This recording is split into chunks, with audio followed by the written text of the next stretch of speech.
MS Dhoni, Virat Kohli, Shah Rukh Khan. You must have seen all these celebrities and cricketers promoting fantasy apps like Poker, Rummy and Dream11. वो क्या है ना कि आजकल cricketers acting में कुछ ज्यादा इंटरेस्ट ले रहे हैं। ऐसा बोला? Really? We allow people legally to put money on sports. And please don't confuse this with sports betting or gambling. This has been cleared as a game of skill by the Supreme Court of India. Dream11 could be facing a tax demand notice from the Director General of GST Intelligence. The total industry-wide tax liability could be more than 1 lakh crore in this matter. How did Dream11 turn the cricket fandom into a billion-dollar empire with 200 million users? It's more than just luck. There is a genius strategy behind India's top fantasy sports platform. Let's dive into the secrets of Dream11's explosive growth. Fantasy gaming apps like Dream11 operate on a very simple premise. Fans assemble a virtual team from a list of real players who they think will outperform in the real life games. Once you have your team, you can enter a contest by paying a small fee. The entry fee is pooled together and the fantasy app promises to distribute these proceeds to the winners. How do you win a game, you ask? Well, if your players go out there and score a lot of runs, take wickets and claim a few spectacular catches, you will be in line to collect a lot of points. And if you score points above a certain threshold, you could be one of the winners. Dream Sports, the parent company of Dream11, is a sports technology company that includes brands such as Dream11, FanCode, DreamX, DreamSetGo and DreamPay. Hers, the co-founder of Dream11, was a long-time fan of fantasy sports and had been playing EPL fantasy football since 2001. When the IPL launched in 2008, he searched for a cricket fantasy platform but found none, despite cricket's immense popularity in India. This inspired him to create his own cricket fantasy app along with his childhood friend Bhavit. They co-founded Dream11 in 2008 and pivoted to a freemium model in 2012. Dream11 became the first Indian gaming company to enter the Unicorn Club and was named one of Fast Company's top 10 most innovative companies in India in 2019. Let's explore the journey of this Mumbai-based startup. Remember the time when everyone was playing PUBG and some of our friends also made crazy money playing that? Well, this is now the biggest thing in the gaming industry of India. Potentially, you could win lakhs or crores of rupees overnight. At least that's what these apps claim. I know what you are thinking. This sounds a lot like gambling. In fact, it has all the features. A small entry fee, big payouts and a bet on real life players playing in competitive games. And yet, they are still legal. In fact, there were many cases against the app in multiple courts of India, calling it an illegal gambling app. But Dream11 strategically got out of these allegations by proving they were a game of skill rather than a game of chance. To understand this, let's start with an example. Have you played Ludo King? Yes, the game that the whole of India was playing throughout the pandemic to kill boredom. To win in the game of Ludo, you need both luck and skill. As you start with rolling the dice, you need luck in your favor. But once you have entered the game, it's all about tactics. Which player to move, how to capture the opponent, plan in advance, etc. If you ask the hat-trick winners of Ludo, like my friend here, they would say strategies are assisted by luck. And this is what happens in Dream11 too. However, the strategies and analysis required to make a team and choose a captain are much more detailed than in the case of Ludo. One has to know the player's history, form, condition, time of the match, place of the match, and even consider who would play best in which position. This makes Dream11 a game of skill instead of a game of chance, making it legal. Just to put into perspective, a pure game of chance would be something like Russian roulette, whereas a pure game of skill would be something like chess. Dream11's journey started in 2008 with big dreams and a lot of hard work. For 8 long years, they struggled to keep their fantasy sports platform alive.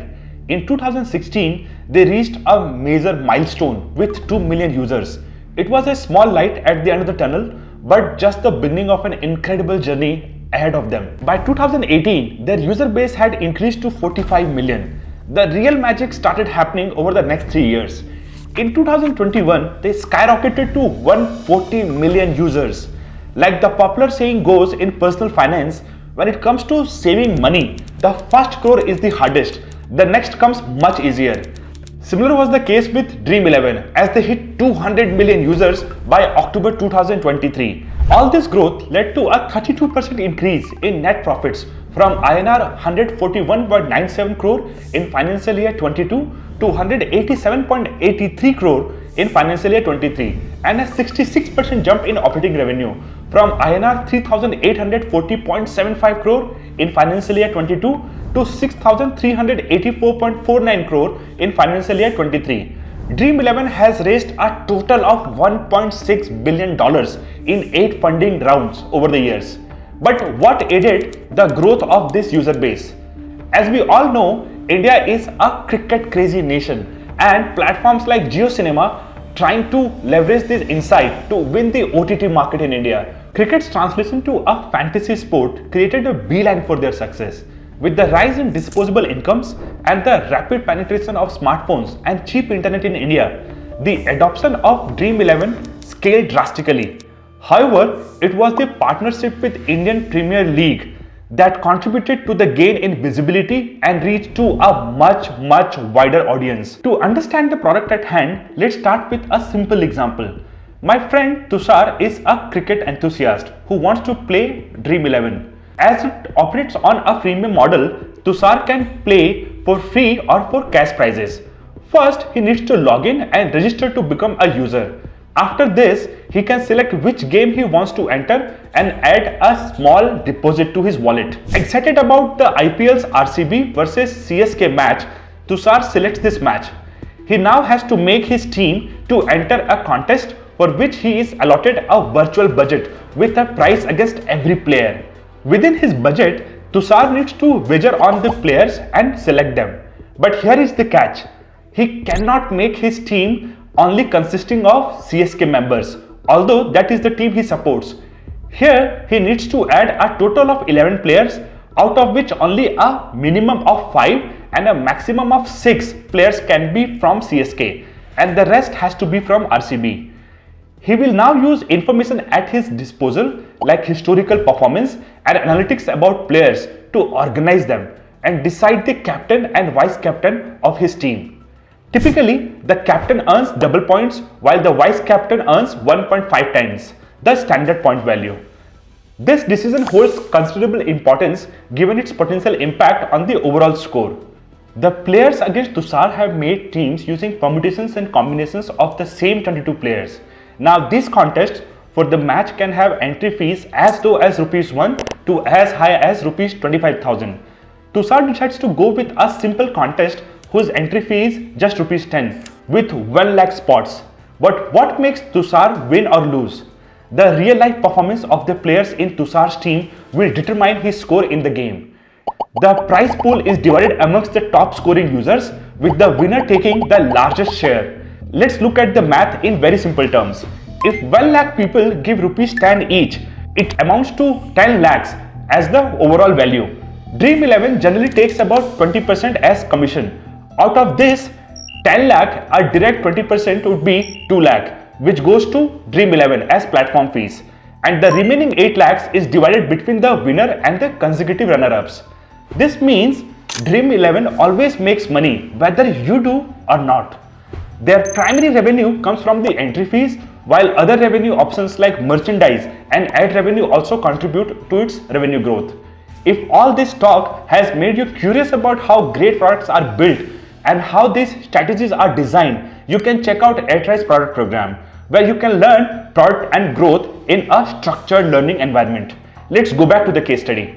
Although many competitors have entered the market, the true competitor of Dream11 is its perception as a gambling app. Primarily, the Indian laws around gambling are pretty vague, strict in some states and missing in others.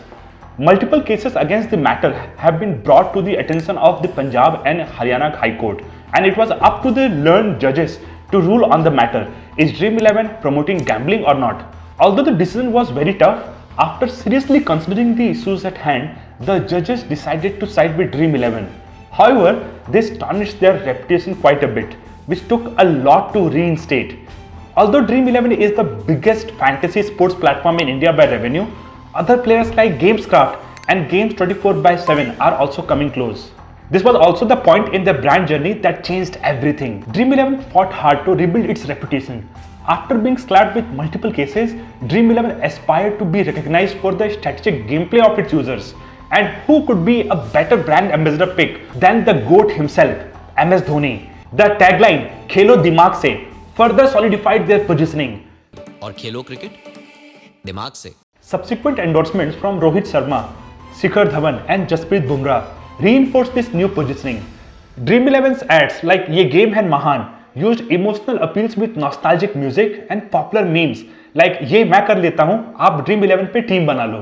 A major breakthrough came when they won the IPL title sponsorship for 2022 CR from September 2020 to December 2020, replacing Vivo.